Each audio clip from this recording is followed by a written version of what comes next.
สวัสดีผู้เข้าร่วมการสัมมนาทุกท่านนะครับผมกิติศักดิ์ กวีกิจมณีนะครับจากกองทุนเพื่อความเสมอภาคทางการศึกษานะครับก็ขอกล่าวต้อนรับผู้เข้าร่วมโครงการสัมมนาวิชาการนานาชาติของกสศทุกท่านนะครับซึ่งในปีนี้ก็จัดเป็นครั้งที่2นะครับในปี 2566 นี้นะครับซึ่งงานสัมมนาวิชาการนานาชาตินี้เราก็จัดกันมาอย่างต่อเนื่องนะครับเราเชื่อว่าก็จะเป็นเวทีแลกเปลี่ยนเรียนรู้นะครับสำหรับเราที่จะนำเอาความรู้ใหม่ๆนะครับจากผู้ทรงคุณวุฒิหรือว่าผู้เชี่ยวชาญเฉพาะด้านที่ได้รับการยอมรับทั้งในระดับชาติแล้วก็ระดับนานาชาตินะครับซึ่งวันนี้ก็เป็นที่น่ายินดีอย่างยิ่งนะครับเราก็มีผู้เข้าร่วมมากกว่า200ท่านนะครับมีทั้งคุณครูจากมีทั้งผู้บริหารแล้วก็คุณครูจากโรงเรียนมัธยมนะครับวิทยาลัยอาชีวศึกษานะครับอาจารย์จากสถาบันอุดมศึกษารวมถึงหน่วยงานภาครัฐนะครับเขตพื้นที่การศึกษาแล้วก็หน่วยงานนโยบายนะครับ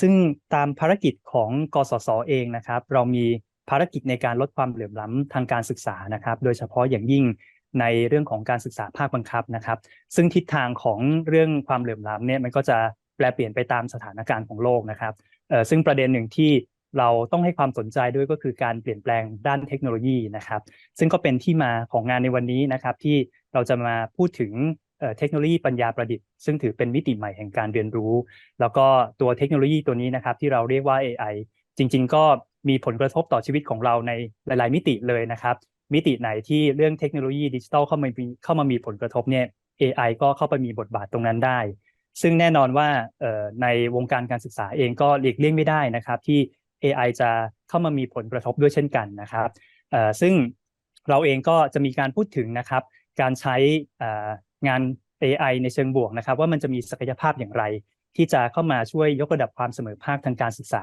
ในหลายๆด้านได้นะครับไม่ว่าจะเป็นเครื่องมือนะครับที่จะช่วยออกแบบการเรียนรู้ให้เหมาะสมกับรายบุคคลนะครับหรือว่าประโยชน์ของมันในการช่วยค้นหากลุ่มเสี่ยงที่อาจจะหลุดจากระบบการศึกษาหรือว่าช่วยเราในการวิเคราะห์เพื่อระบุกลุ่มที่มีความเปราะบางหรือว่ามีความต้องการพิเศษในด้านต่างๆนะครับรวมถึงอาจจะเป็นเครื่องมือที่ช่วยให้คุณครูหรือว่าผู้บริหารโรงเรียนเนี่ยในการบริหารจัดการในสถานศึกษาก็ได้ด้วยเช่นกันนะครับอย่างไรก็ตามนะครับการผลักดันให้เกิดการใช้งาน AI อย่างแพร่หลายเนี่ยก็อาจจะยังมีปัญหาอุปสรรคหรือว่าปัจจัยท้าทายในหลายๆด้านนะครับไม่ว่าจะเป็นด้านความพร้อมด้านเทคโนโลยีนะครับความพร้อมของครูแล้วก็บุคลากรที่ประโยชน์โดยตรงจากเทคโนโลยีอันนี้นะครับดังนั้นในการประชุมสัมมนาวิชาการออนไลน์ในวันนี้นะครับทางกสศเองก็หวังเป็นอย่างยิ่งว่าจะเป็นโอกาสให้ผู้ที่เข้าร่วมการสัมมนาทุกท่านนะครับได้เรียนรู้เกี่ยวกับศักยภาพของ AI ในวงการการศึกษานะครับว่ามันจะเข้ามาช่วยเติมเต็มสิ่งที่ยังเป็นช่องว่างของระบบการศึกษาในปัจจุบันได้อย่างไร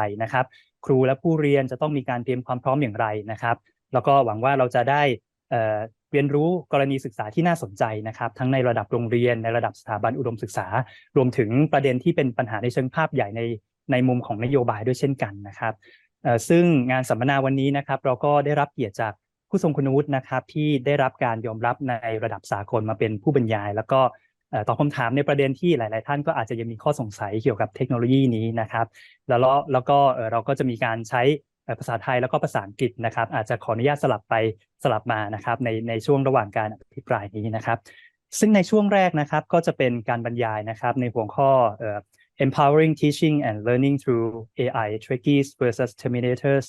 And in this first session, we are very grateful to have Professor Ananta Duraiapa with us. So let me take this opportunity to introduce you to the audience once more. Professor Ananta Duraiapa is the inaugural director of the Mahatma Gandhi Institute of Education for Peace and Sustainable Development, or MGIEP, of UNESCO. And he is responsible for developing the empathy, mindfulness, compassion, critical inquiry model, which is a novel approach on social and emotional learning for achieving sustainable development goals. And he has also initiated and oversaw the development of AI-driven platform, the so-called Framer Space, which is now being used across many countries. And we are very grateful for Professor Ananta's kind support to EEF and all of us today. And in this session, he will share with us on how AI applications can fill the gap of current education systems and how the systems, including teachers and learners, be prepared for harnessing this technology. So we are very much looking forward to learning from Professor Ananta. And without any further ado, I would like to give this floor to Professor Ananta. So the floor is yours, sir. Thank you. Well, thank you very much. I'm really delighted to be here today and extend my gratitude for extending me this invitation. AI, as you know, has taken the world by storm, although it's, I would say, 40 years late, because it's not a new phenomenon or a new invention. We have been living with AI for quite some time. But for some reason, I think ChatGPT just brought it up on the world stage. I thought I will kind of have some humor in this presentation rather than being very serious and to just talk about technical stuff. And so played with words, and I thought Trekkies versus Terminators. And the reason is there's been so much talk recently about AI and the negative aspects of AI, which leading to machines taking over the world, dominating us, even to the extent of hunting us, as in the movie Terminator. And that's why I brought out the Terminator as part of the title. But way before that, I don't know how many of you are Star Trek fans. We call them Trekkies. And I'll tell you a little bit about the spelling that I used, but that a little bit later. But if you look at Star Trek, even from the original series, the captain always talks about, he says computer. And then he asks a question, and then the computer churns out. Computer steers to this planet, and then the computer churns it out. And then, of course, in the new series, you have Data, who basically is a kind of a robotic humanoid. And that person also tends to be the use of AI. But if you look at the way AI is being used in that particular perspective by Gene Roddenberry, you see it as used by humanity to take us beyond where we are right now. And I'm an optimist, and I see that in AI. But I see that optimism in AI because I see the optimism in the human race. Because I think that's where the answer lies to where AI will take us. It's not about the AI itself, but it's about us. And remember, it is nothing but the creation of the human mind and the human brain, nothing more, nothing less. So with that, let me start off with some very sobering data. I'm not sure how many of you are aware of the Learning Poverty Report. It's not about school attainments and enrollment attainments anymore, but the learning poverty, in a very rough description, says how many kids at the age of 10 can read and comprehend a simple passage. And it's shocking that the global average is about 70%. This is post-COVID. So imagine 70% of the kids globally. And we can't think at the national level anymore. We have to think at globally, because as we grow, we are no longer Thailand, India, US. It is about the planet, because it's becoming a very small planet with 8 billion people. What you do in Thailand will have a huge impact on what will happen in India and the rest of the world. So as a global society, we can't accept 70% of our children. I use the possessive term, our children, because they all belong to us. can't read and comprehend a simple passage. In Thailand, that number is 1 in every 4, 23 to 25%. So it's not something that is sustainable, and it really bodes an unpredictable future when we move towards AI, which is so sophisticated. And you have 25% of the kids not able to read and comprehend. Imagine what the situation is going to be in an equitable world.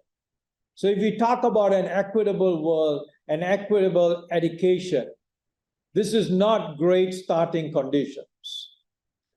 The second major statistic that I would like to throw at you as educators, because many educators tend to push it off and say it's not our responsibility, is the mental health of our children. Now, a UNICEF report, global report, but for Thailand, it says 1 in every 7 child between the age of 10 and 19, that's the adolescent. Now, remember, this is also the same age where neuroplasticity is the highest. What do I mean by neuroplasticity? That's where the learning happens the fastest. That's where the learning really is at the most accelerated stage. And 1 in 7 has a mental health problem. That's 14%.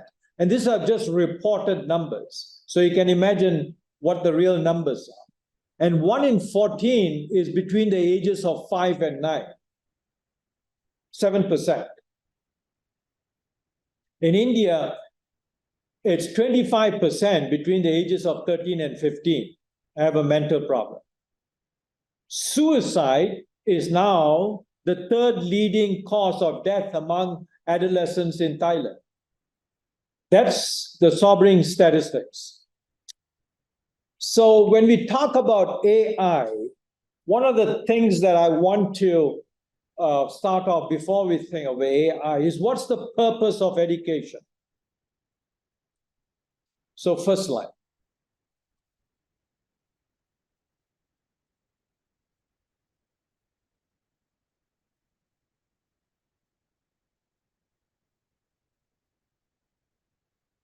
Now, if you think about the purpose of education, we got it right. In 1947, if I'm not mistaken, on the Universal Declaration of Human Rights. If you look at Article 26, right? Education shall be directed to the full development of the human personality and to the strengthening of respect for human rights and fundamental freedoms. That's the purpose of education. I kind of reduce it to what we call human flourishing, agency. But have we done that? What we have now been caught up is building human capital. And then we just measure it by numeracy and not even numeracy, just literacy. Or not even literacy, just school enrollment. Get as many number of kids in the school and we are fine. Not true. Because the system that we have right now is a system that is a one-size-fits-all, which means you're basically violating more than 90% of the children that are in school today.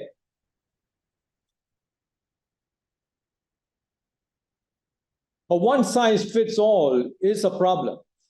And so I come back to the spelling of the Trekkies, right? That's the reason for a learning difference. I always use my son as an example. My son, who's now about 30 years old, but he was diagnosed with dyslexia, acute dyslexia, at a very early stage. But guess what? He was put into a mainstream school. He was already classified as slow, dumb.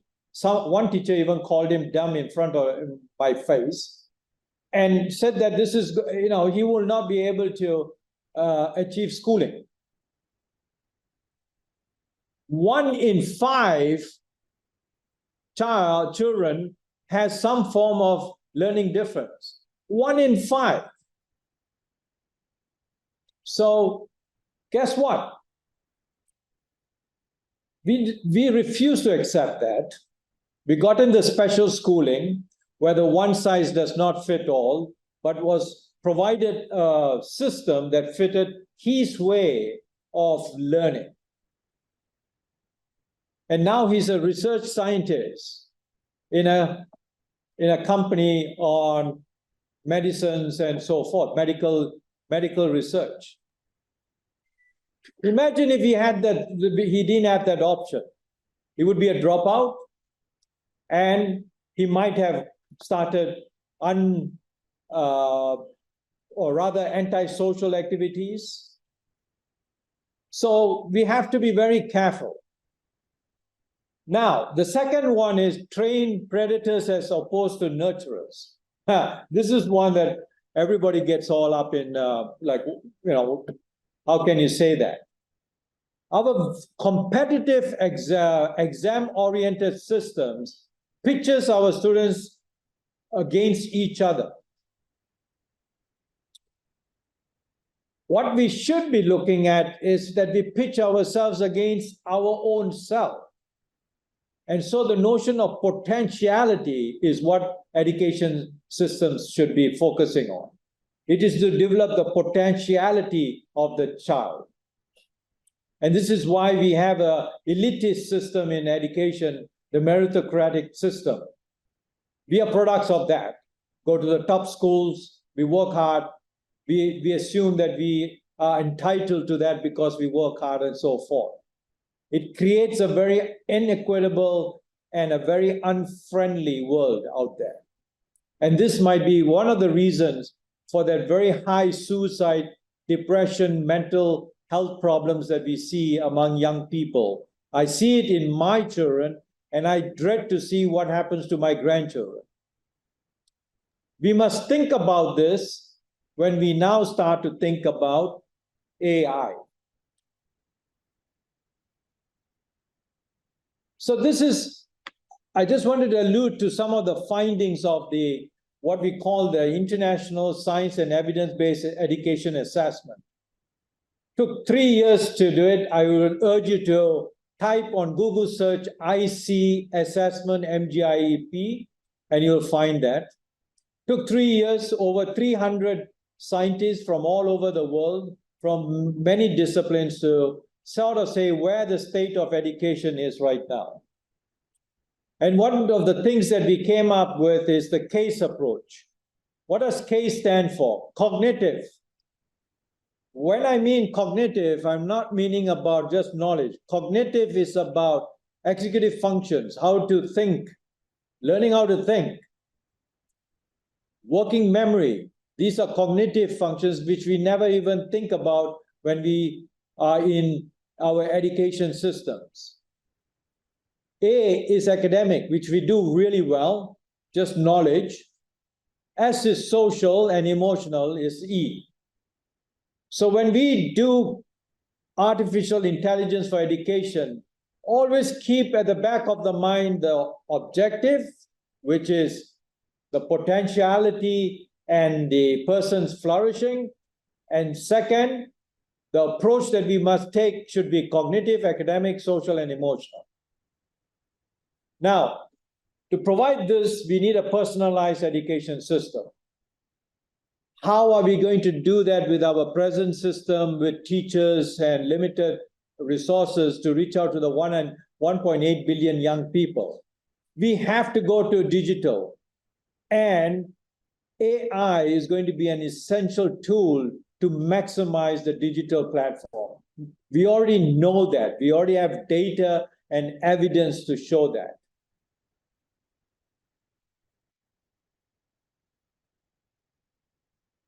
What can it provide? I say 3 E's, but I would actually have the big E as the 4th E. It provides efficiency because in terms of the scale, economies of scale that it can achieve, effectiveness in terms of the personalized, and equity in terms of it doesn't leave anyone behind. Of course, I say this with the assumption that everybody is able to connect to the internet and everybody has a digital device, which is not the case right now.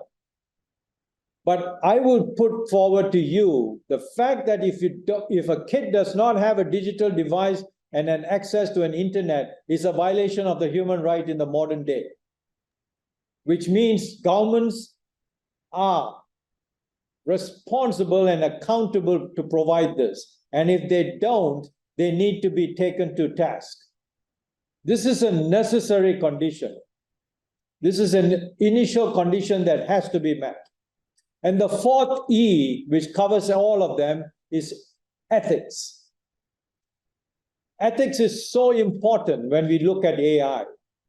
This is to prevent the abuse of AI by people, both by users as well as by suppliers, as well as by the developers of the algorithm.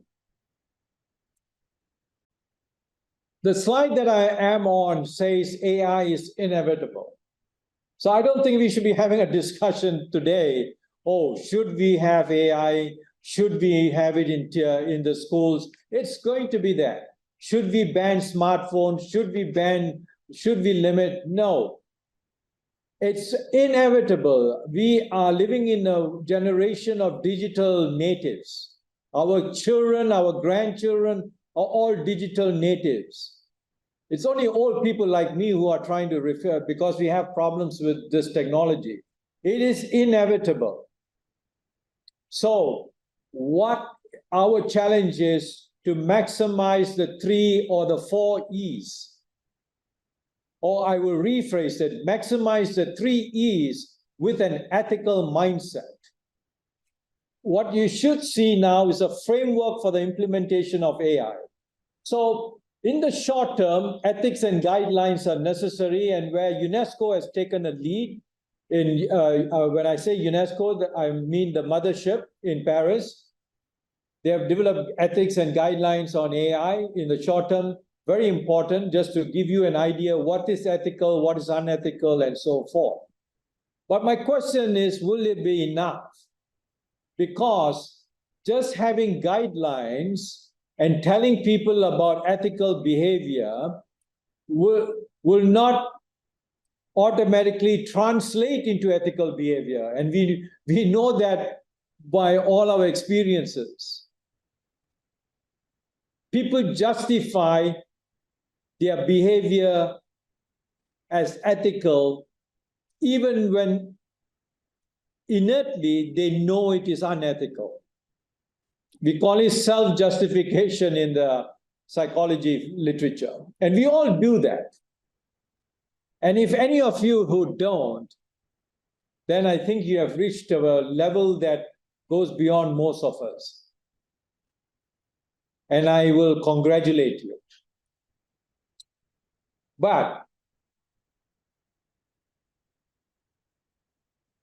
I want to, based on those are my initial conditions. That's what I wanted to sort of say right up front.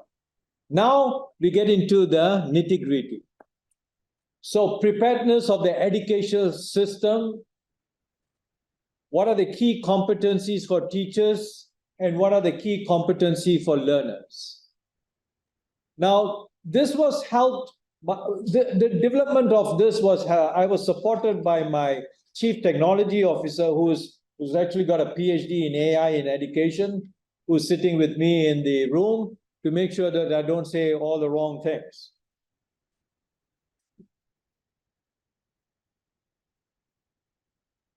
Now, the educational system.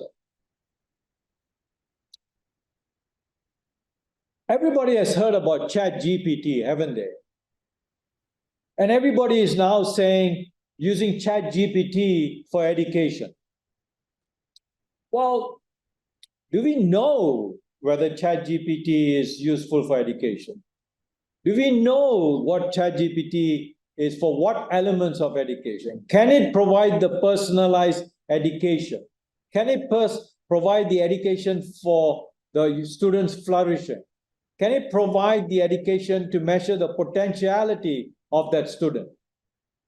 We haven't asked these questions, and straight away, we are looking at using ChatGPT for education.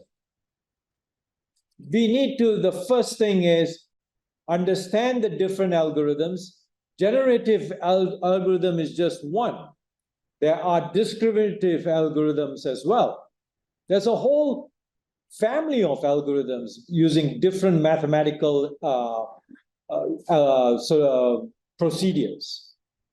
So the first thing that we need to understand is in preparing the educational system is which AI for which learning outcome, for which, and what are the measure or the metrics that we are going to evaluate it on. And one of the important things is that these AI algorithms have to be pre-audited against a certain set of ethical standards. Just like if you use a textbook, the textbook has to be certified by an expert community that says, yes, this textbook meets the standards. In the same way, the AIs need to go through that process. And I'll talk about the solution, not immediately, but in about the third part of my presentation today. So what are the key competencies for teachers? Let's go for teachers first, because I heard that there's a huge number of teachers in the audience. And I think most of you are afraid in the sense, oh my God, I now need to understand AI algorithms. I need to be able to write mathematical AI algorithms. No, I think the main challenge is how do you use an AI in the teaching learning process? Remember, it is automated. So how do you, basically you should have an understanding of how to choose it among the selected AIs that have been chosen by a technical competency board. And then the knowledge of which AI to use and how to use it for a learning process. Then understanding on how to use the analytics coming out of the data. So an example would be potentiality. How to measure whether the student has advanced. What is the rate of advancement? Why is the student getting caught at this point? The analytics will provide information, but you need to understand how to use that data to help the student. That's where the new tier, the modern teacher is going to be. More of a guide. It's not about providing information. You gotta be more in terms of providing that guidance. And even if the student says, Google says so, you have to teach the student how to triangulate information from Google, because not everything that you find on the internet is true. So how do you triangulate information to sort of say, does this make sense? Is this something that is real and is not fake? This is going to be one of the challenges and the competencies for teachers. And then the literacy on the ethics of AI, you need to understand what those ethics are. And then, of course, understanding analytics. But the fifth one is the most important that I would think of, is the social-emotional competencies. Now, what we have found from our studies is that when we provide this to teachers, the first reaction after taking the course is, oh my God, they haven't even thought about how it has helped their teaching. It has helped them in their own daily lives. When I talk about social-emotional competencies, I'm talking about emotion regulation, which means recognizing emotions and understanding why those emotions are. I'm not talking about suppression. This is about embracing. And then self-regulation, in terms of how do you self-regulate yourself so that you don't react just on the emotions. Attention regulation, most important, empathy for the students, and the compassion to help the students, rather than sort of saying, you know, you're slow, you're stupid, you can't understand this. And then for the learners, a proactive learner. So a learner who doesn't take what has been given as true. And for teachers, this is difficult because then the student is continuously questioning it. But that's fine because by questioning, you're learning. So a proactive, critical thinking learner is important. They should also understand the ethics of AI so that they don't use AI in an unethical way. And of course, computational fluency is something that is now a necessary foundational competency as numeracy and literacy. Now, what is this? I go back to the system level. And this will help you in terms of selection of algorithms, managing of the data, and the review of the data. Because remember, AI is as only good as the size of data. The more the data, the better it is. The chances of it being biased reduces. But who's going to manage all this data? Right now, it is in the hands of a few companies. But the question is, should it be? And you as teachers, educators, and decision makers who are acting on the behalf of the students should say, no, no, no. This data is an ownership of the humanity, what we call the commons. And we need a multi-stakeholder kind of management regime that will manage the data, collect the data, but also let the companies thrive because they are the forefront of innovation. What this system, I don't have an idea, but what we are suggesting is we need to start this process on setting this up before it becomes too big to fail. This is something that we have written about and more than happy to share with you publications on this and get, especially for the audience who are from the governments and from this more from the decision-making community. So we have MGIP started on the digital platform long way before COVID and most other agencies. We decided to invest in building our own, we don't call it a learning platform anymore, we call it a learning experience and analytics platform. So its acronym is LEAP and not an LMS. We always emphasize it's not a learning management system. It's a learning experience and analytics platform. So some of the courses that we have developed is the digital teacher. So basically preparing the teacher for the future. And I believe we are going to be adding one on AI and how the teacher can use that. Then we have one social and emotional learning for schools. We have also a learning SEL for teachers as well. We have a lot, and I'm not going to go through all of them. But this is where it is all located, Framerspace. So if you type framerspace.com, this is what you'll get. We have games, learning through games. All of them have learning outcomes that you want to achieve. And this has basically been designed for teachers to create courses, to get the creativity out of teachers to create those courses. And we have had numerous workshops where teachers, after even a 4-day workshop, are able to develop at least a first draft of a course module. I always like to end my presentations by requesting my audience to reflect, to empathize, and to be kind.